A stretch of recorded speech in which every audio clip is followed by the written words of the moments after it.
ano yung katolikong Kristiyano. Kasi sila pwede sila maging metodistang Kristiyano. O pwede lang silang metodista lang. O pwede silang saksi lang. O pwede silang ganito. Walang lahat sa religion niya. Uy, huli ka. Pero, may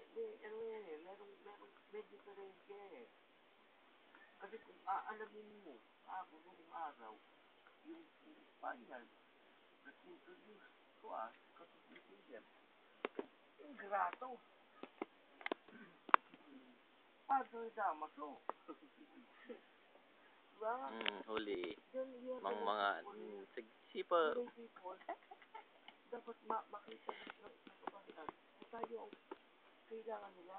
Lalo nila sa mga isolated area, sa mga outskirts area. Why?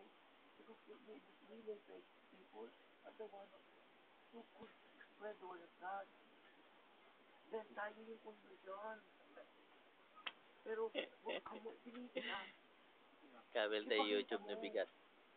Kasi sila nakita nila, doon sa religion na yun, na ito, may dedikasyon. Eh, ikaw na katoliko, wala ka naman dedikasyon. Gusto mo lang yung envelope. Person. Oh.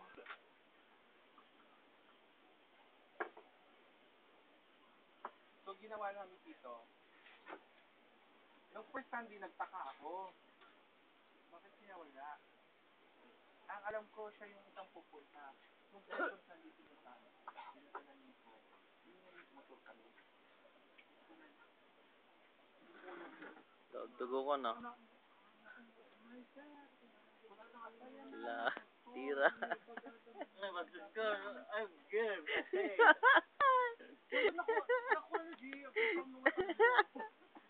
Kasi sa mo pa. Nakuha kanina nakaisa.